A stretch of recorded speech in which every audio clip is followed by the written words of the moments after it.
But this one is dividing people. This is very divisive. It's Catch Me If You Claus.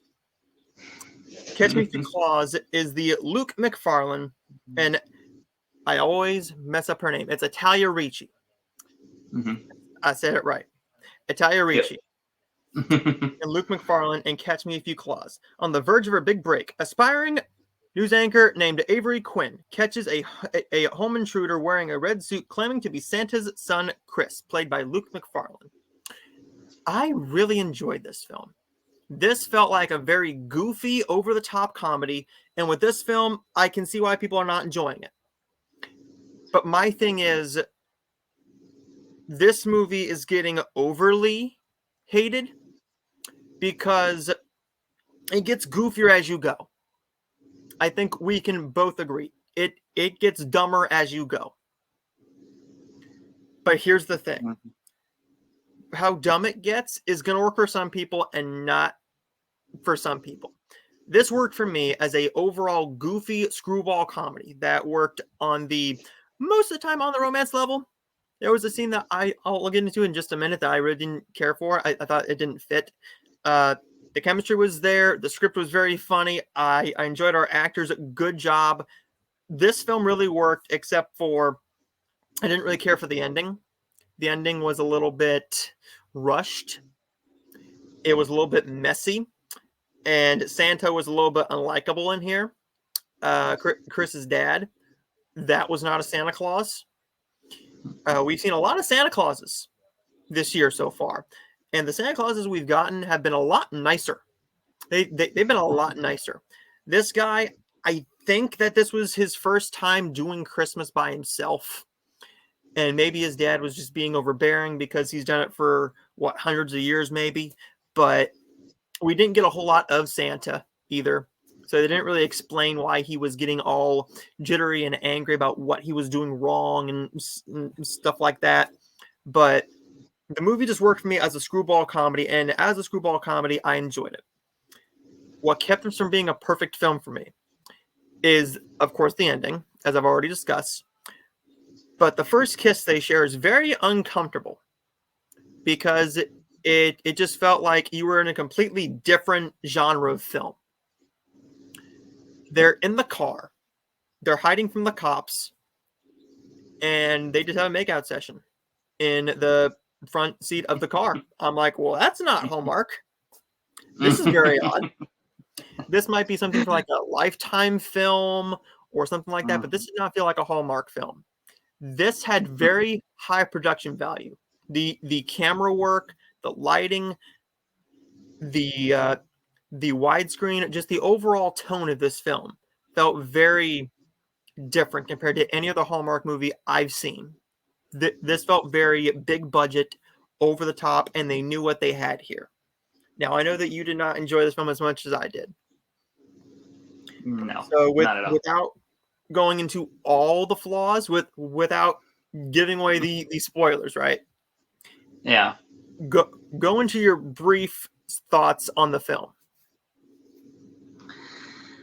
Well, they how to minimize it so it's not giving stuff away. Because I did my review and uploaded it to my channel already. It's like an 18-minute long video on all my flaws with this movie. To me, I didn't really find this movie funny. There was maybe a couple moments where I laughed a little bit, but to me, I didn't get the comedy aspect from it. I didn't like what they did with Luke McFarlane as Santa. To me, he came off as like a Chippendale dancer, just trying to show off his body for the ladies watching. And he didn't have the magic. He didn't have the Santa magic. Like you said, his dad, who was supposed to be Santa, was just hateful throughout the whole movie. I wished we could have had an elf, actually, somebody that actually looked like an elf playing in this one. It felt like to me that they tried, but didn't try hard enough. It felt like the script for me was just very messy. I had obviously a lot, without going into details and spoiling stuff. I can't give away all my issues with it, but it just, the script felt messy. It didn't have the magic that I was looking for for something that was Santa throughout the whole movie. Mhm. And it was just when I was very disappointed in. I mean, I was hoping to love it. I was hoping it would be a good, different kind of a rom-com from them, but I just didn't get that. And I mean, I ended up going with I think a 2 out of 5 for it. And basically, because of the couple times I did laugh in it, and I did like Italia Ricci in it.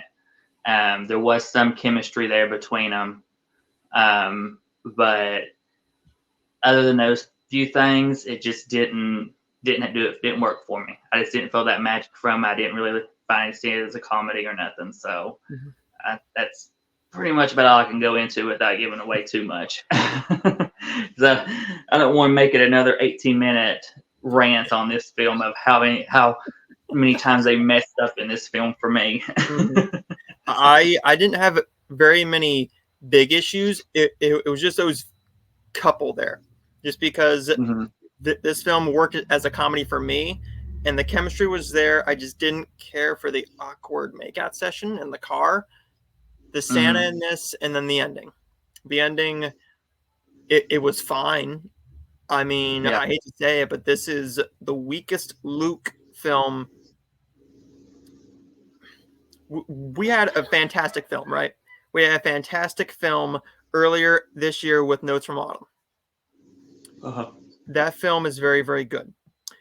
Oh, yeah. That's not as good. This is not as good. But this is definitely better than his past couple of Hallmark films from the Christmas season and past. I think this is his strongest film since probably Taking a Shot at Love. I really enjoyed this more than Christmas in My Heart. I enjoyed it definitely more than both Mariah's Lighthouse and A Magical Christmas Village. Definitely better films than those ones.